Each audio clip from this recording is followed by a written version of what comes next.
नमस्कार जय जगन्नाथ शुभ सकाळ आज हूँ जून 26 तारीख शुक्रवार आसतु आज गुरुत्वपूर्ण खबर देखा आपणक भल पाइबा स्वरूप गोटे गोटे लाइक निश्चय करदेवे आज प्रथम खबर 24 वर्ष पर सुजता द्वितीय इनिंग्स आरंभ ओडिशा माटीर सेवा करने पुणी थे मिला सुजोग कहले सुजता बीजेडी रे सामिल होती पूर्वतन आईएएस अधिकारी सुजता राउत शंख भवन में विजु जनता दलर सुप्रीमो नवीन पट्टनायक एवं दलीय नेता उपस्थित से बीजेडी रे सामिल होती जोगदेवा अवसर में सुजता कहते नवीन पट्टनायक सेवा करने मते सुजोग मिलता विजु जनता दल में सामिल हुई नवीन नेतृत्व में ओडिशा माटीर सेवा करने पुणी थे सुजोग मिली महाप्रभु जगन्नाथ कृपा और नेतृवृंद और लक्ष लक्ष कर्मी आशीर्वाद निश्चय समर्पण सहित काम करी प्रशासक भाव में सफल छाप छाड़ी सुजाता 2000 मसीहा ब्याचर आईएएस अफिसर होती सुजाता राउत सुंदरगढ़ में जिलापाल थिबा बेले छात्री साइकेल योजना आरंभ करते मध्याह्न भोजन में अंडा अंतर्भुक्त करने को पदक्षेप नहीं फुटबॉल एवं हॉकी को प्रोत्साहन देवाक अनेक पदक्षेप नहीं कटक जिलार प्रथम महिला जिलापाल भाव में जोग देते सुजाता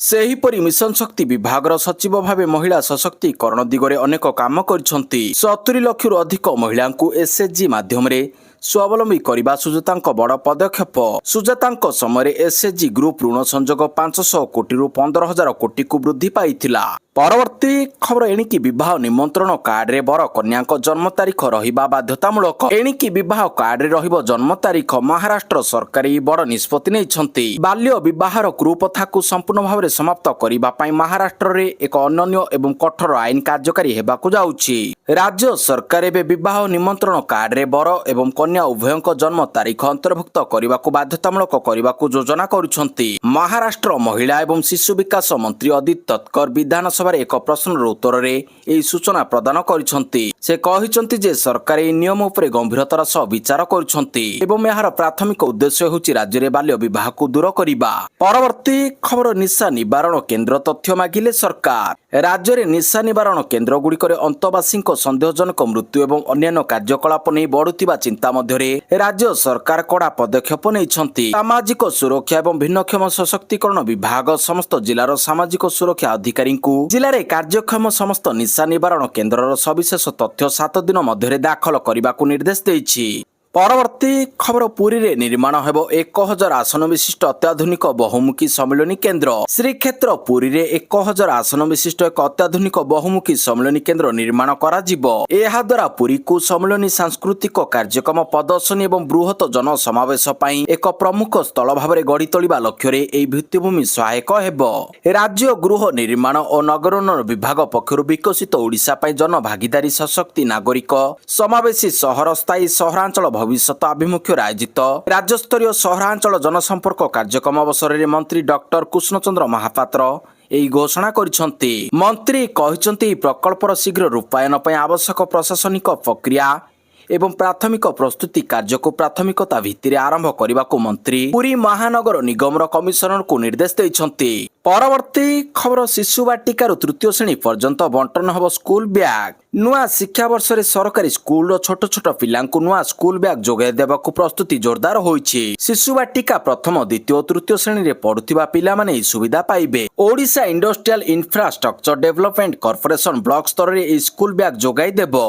बैग गुडी को यथाशीघ्र स्कूल रे पहुंचाई पिलांक मध्य बंटन करने जिला शिक्षा अधिकारी डीओ एवं जिला प्रकल्प संयोजक डीपीसी को निर्देश दिया जाइछि ओसेपा स्पष्ट करिछि जे बैग बंटन प्रक्रिया रे कौनसी प्रकार विलंब किंबा अवहेला को बर्दाश्त करा जीव नाही परवर्ती खबर सस्ता होई पारे पेट्रोल डीजेल युद्ध माहौल भितरे भारतीय जहाज पई हरमुज रे कोहल पश्चिम एशिया रे दीर्घ सप्ताह धरी लागू रहितिबा युद्ध और उत्तेजना मध्य भारत समेत समग्र विश्व शक्ति बजार पई एक बड़ आश्वस्तिकर खबर सामना को आसीछि ईरान एवं अमेरिका मध्य अंतरीण चुक्ति पर विश्वर सबठारु गुरुत्वपूर्ण तेल परिवहन मार्ग हरमुज प्रणाली दे 30टी वाणिज्यिक जहाज सुरक्षित भाव में अतिक्रम करिसेंती एहास अन्य 26टी जहाज बे बाहरिबा पई प्रस्तुत अछंती सामुद्रिक यातायात स्वाभाविक हेबा सह अंतर्जातीय बाजार रे अशोधित तेल दर रे बड़ ह्रास घटिछि परवर्ती खबर एनसीईआरटी रो बड़ पदक्षेप एबे नवम श्रेणी पिला पढ़िबे 1975 रो इमरजेंसी रो इतिहास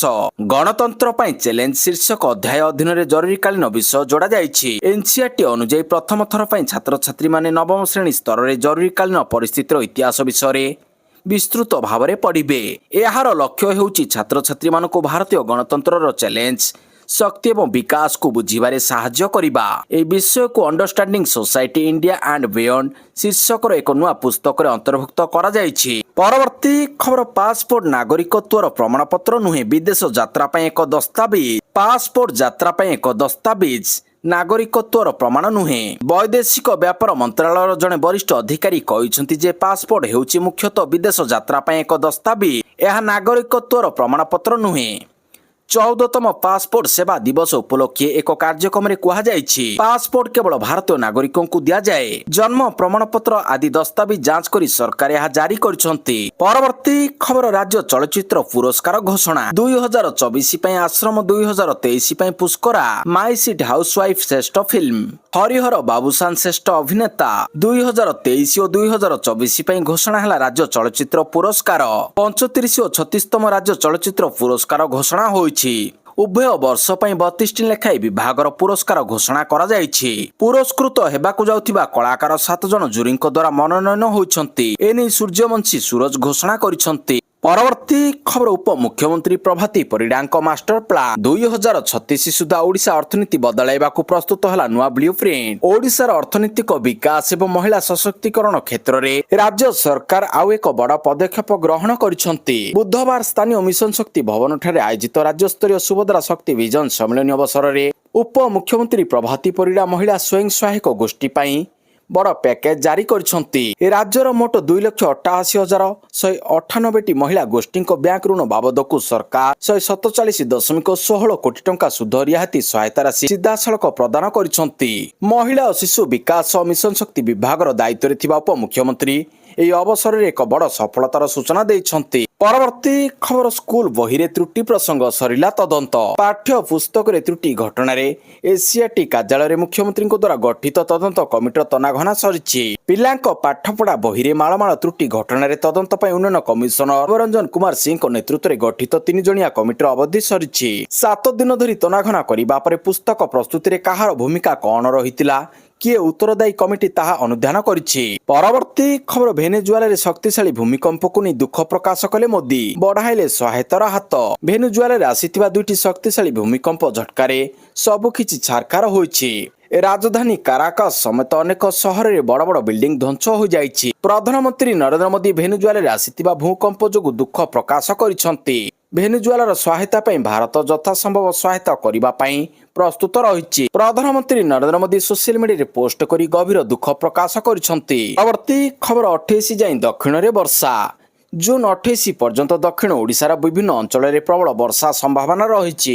ଏନେଇ ଭୁବନେଶ୍ୱର ପାଣିପାଗ ବିଜ୍ଞାନ କେନ୍ଦ୍ର ପକ୍ଷରୁ ସୂଚନା ଦିଆଯାଇଛି। ବିଶେଷ କରି ମାଲକାନଗିରି, କୋରାପୁଟ, ରାୟଗଡ଼ା, ନବରଙ୍ଗପୁର, ନୂଆପଡ଼ା, କଳାହାଣ୍ଡି ଏବଂ ଗଜପତି ଜିଲ୍ଲାର କିଛି ଅଞ୍ଚଳରେ ବିଜୁଳି ଘଡ଼ଘଡ଼ି ସହିତ ବର୍ଷାର ସମ୍ଭାବନା ରହିଛି। ଏହିସବୁ ଜିଲ୍ଲାଗୁଡ଼ିକୁ ପାଣିପାଗ ବିଜ୍ଞାନ କେନ୍ଦ୍ର ପକ୍ଷରୁ ସତର୍କ ସୂଚନା ଜାରି କରାଯାଇଛି। ପରବର୍ତ୍ତୀ ଖବର, ବ୍ରାଜିଲର ଦମଦାର ବିଜୟ, ସ୍କଟଲ୍ୟାଣ୍ଡକୁ ହରାଇ ବିଶ୍ୱକପର ଶୀର୍ଷରେ ବ୍ରାଜିଲ। ଫିଫା ବିଶ୍ୱକପ 2026ର ଗ୍ରୁପ ସିର ଅନ୍ତିମ ମ୍ୟାଚରେ ବ୍ରାଜିଲ ନିଜର ଦବଦବା ବଜାୟ ରଖିଛି। ହାର୍ଡ ରକ୍ ଷ୍ଟାଡିୟମରେ ସ୍କଟଲ୍ୟାଣ୍ଡକୁ ଏକତରଫା ଭାବରେ 3-0 ଗୋଲରେ ପରାସ୍ତ କରି ବ୍ରାଜିଲ ଗ୍ରୁପର ବିଜେତା ଭାବରେ ରାଉଣ୍ଡ ଅଫ୍ 32କୁ ଯାଇଛି। ଏହି ମ୍ୟାଚରେ ଭିନିସିୟସ୍ ଜୁନିୟର 2ଟି ଗୋଲ କରିଥିବା ବେଳେ ଦୀର୍ଘ ଦିନର ଆହତ ସମସ୍ୟା ପରେ ନେମାର ବିଶ୍ୱକପ ମଞ୍ଚକୁ ଫେରିଛନ୍ତି। ପରବର୍ତ୍ତୀ ଖବର, ରାମ ମନ୍ଦିର ପାଣ୍ଠି ହେରଫେର ମାମଲା, 8 ଜଣଙ୍କ ବିରୋଧରେ ମାମଲା ରୁଜୁ।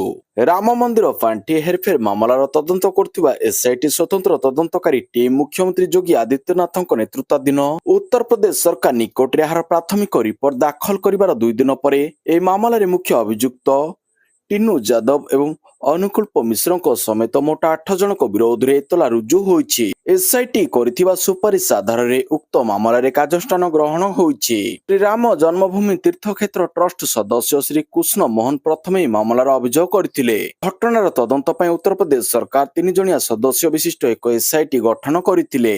ପରବର୍ତ୍ତୀ ଖବର, ୟୁରୋପରେ ଭୟଙ୍କର ଗ୍ରୀଷ୍ମ ପ୍ରବାହ, 70ରୁ ଅଧିକ ମୃତ। ୟୁରୋପରେ ଏବେ ଏକ ଐତିହାସିକ ଗ୍ରୀଷ୍ମ ଲହରୀ ସମ୍ମୁଖୀନ ହେଉଛି। ଭୀଷଣ ଗ୍ରୀଷ୍ମ ପ୍ରଭାବରେ ୟୁରୋପରେ 70ରୁ ଅଧିକ ଲୋକଙ୍କ ମୃତ୍ୟୁ ଘଟିଥିବା ସୂଚନା ମିଳିଛି। ଫ୍ରାନ୍ସ ଓ ବ୍ରିଟେନ ସହିତ ଅନେକ ଦେଶରେ ତାପମାତ୍ରା ରେକର୍ଡ ସ୍ତରରେ ପହଞ୍ଚିଥିବା ବେଳେ ଏହାର ପ୍ରଭାବ ଜନଜୀବନ, ସ୍ୱାସ୍ଥ୍ୟ, ଶିକ୍ଷା ଓ ଶକ୍ତି କ୍ଷେତ୍ର ଉପରେ ପଡ଼ିଛି। ବୈଜ୍ଞାନିକମାନେ କହୁଛନ୍ତି ଜଳବାୟୁ ପରିବର୍ତ୍ତନ ଏହି ଗ୍ରୀଷ୍ମ ଲହରୀରୁ ଅଧିକ ତୀବ୍ର, ଅଧିକ ବାରମ୍ବାର କରୁଛି। ଫ୍ରାନ୍ସରେ ତାପମାତ୍ରା 44.3 ଡିଗ୍ରୀ ସେଲସିୟସରେ ପହଞ୍ଚି ଦେଶର ଇତିହାସର ସର୍ବାଧିକ ସ୍ତରକୁ ଛୁଇଁଛି। ପରବର୍ତ୍ତୀ ଖବର ପ୍ରଦର୍ଶିତ ହେବ 11 ଭାଷାରେ 20 ଫିଲ୍ମ। ଓଡ଼ିଆ ସିନେମାରେ ଗୌରବମୟ ଅତୀତକୁ ନୂଆ ପିଢ଼ି ସହ ଯୋଡୁଛି ଭୁବନେଶ୍ୱର ଫିଲ୍ମ ଫେଷ୍ଟିଭାଲ। ଆରମ୍ଭ ହୋଇଛି ଫିଲ୍ମ ଫେଷ୍ଟିଭାଲ 28 ତାରିଖ ଯାଏଁ ଜୟଦେବ ଭବନରେ ଚାଲିବ। 11ଟି ଭାଷାରେ 20 ମୁଭି ପ୍ରଦର୍ଶିତ ହେବ। ବହୁଭାଷୀ ଚଳଚ୍ଚିତ୍ର ପ୍ରଦର୍ଶନ ହେବ। ଓଡ଼ିଆ ସମେତ 10ଟି ଭାଷାର ପୁରସ୍କାର ପ୍ରାପ୍ତ ଚଳଚ୍ଚିତ୍ର ରହିଛି। ପରବର୍ତ୍ତୀ ଖବର ମେକ୍ସିକୋରେ ବିଜୟ ଉତ୍ସବ ପାଳୁଥିବା ଲୋକଙ୍କ ଉପରେ ମାଡ଼ିଗଲା କାର, 17 ଗୁରୁତର। ଫିଫା ୱାର୍ଲଡ କପ୍ ମ୍ୟାଚରେ ନିଜ ଦେଶର ବିଜୟ ଲାଗି ଉତ୍ସବ ପାଳନ କରୁଥିବା ପ୍ରଶଂସକଙ୍କ ପାଇଁ ସମୟ ଅତ୍ୟନ୍ତ ଦୁଃଖଦାୟକ ପାଲଟିଛି। ମେକ୍ସିକୋରେ ଏକ ପ୍ରସିଦ୍ଧ ପର୍ଯ୍ୟଟନ ସ୍ଥଳୀ କୋଭା ସାନ୍ ଲୁକାସ ଠାରେ ଏକ ଦ୍ରୁତଗାମୀ କାର ଉତ୍ସବ ମନାଉଥିବା ଲୋକଙ୍କ ଭିଡ ଭିତରକୁ ମାଡ଼ି ଯାଇଛି। ଏହି ଭୟଙ୍କର ରେ କାର ଚାଳକଙ୍କ ସମେତ ପ୍ରାୟ 17 ଜଣ ଗୁରୁତର ହୋଇଛନ୍ତି। ପରବର୍ତ୍ତୀ ଖବର 14 ବର୍ଷ ପରେ ମହଙ୍ଗା ହେଲା ପାସପୋର୍ଟ ଫି। ଦୀର୍ଘ 14 ବର୍ଷ ପରେ ପ୍ରଥମ ଥର ପାଇଁ ପାସପୋର୍ଟ ଫି ବଢାଇଲେ କେନ୍ଦ୍ର ସରକାର। ସାଧାରଣ ସ୍କିମରେ ଫି 2500 ଟଙ୍କା ବୃଦ୍ଧି କରାଯାଇଥିବା ବେଳେ ତତ୍କାଳ ସ୍କିମ ପାଇଁ 5000 ଟଙ୍କା ବୃଦ୍ଧି କରାଯାଇଛି। ଜୁଲାଇ 1 ତାରିଖ ଠାରୁ ବର୍ଦ୍ଧିତ ଦର ଲାଗୁ ହେବ। ପାସପୋର୍ଟ ଏକ ଭ୍ରମଣ ପାଇଁ ଡକ୍ୟୁମେଣ୍ଟ, ଏହା ଭାରତୀୟ ନାଗରିକତାର ପରିଚୟ ନୁହେଁ ବୋଲି ଗତକାଲି ସରକାର ଘୋଷଣା କରିଥିଲେ। ଆଉ ଏହି ପାସପୋର୍ଟ ଫି ମହଙ୍ଗା କରିଛନ୍ତି।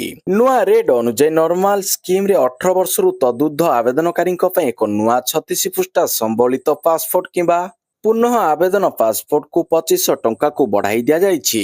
ପୂର୍ବରୁ ମାତ୍ର 1500 ଟଙ୍କା ଥିଲା, ଅର୍ଥାତ୍ ଏଥିରେ ଏକାଥରକେ 1000 ଟଙ୍କା ବୃଦ୍ଧି ହୋଇଛି। ପରବର୍ତ୍ତୀ ଖବର ଆଇନଜୀବୀ ପିତବାସ ହତ୍ୟା ମାମଲା 396 ପୃଷ୍ଠାର ଫାଇନାଲ ଚାର୍ଜସିଟ୍ ଦାଖଲ। ଆଇନଜୀବୀ ତଥା ବିଜେପି ନେତା ପିତବାସ ପଣ୍ଡା ହତ୍ୟା ମାମଲାରେ ବ୍ରହ୍ମପୁର ପୁଲିସ କୋର୍ଟରେ ଫାଇନାଲ ଚାର୍ଜସିଟ୍ ଦାଖଲ କରିଛି। ବ୍ରହ୍ମପୁର ଅତିରିକ୍ତ ଜିଲ୍ଲା ଜଜ୍ କୋର୍ଟରେ ଏହି ବହୁଚର୍ଚ୍ଚିତ ମାମଲାର ତଦନ୍ତ ଅଧିକାରୀ ତଥା ଟାଉନ ଏସଡିପିଓ ତଥା ପ୍ରିୟରଞ୍ଜନ ଛୋଟରାୟ 396 ପୃଷ୍ଠାର ଫାଇନାଲ ଚାର୍ଜସିଟ୍ ଦାଖଲ କରିଛନ୍ତି।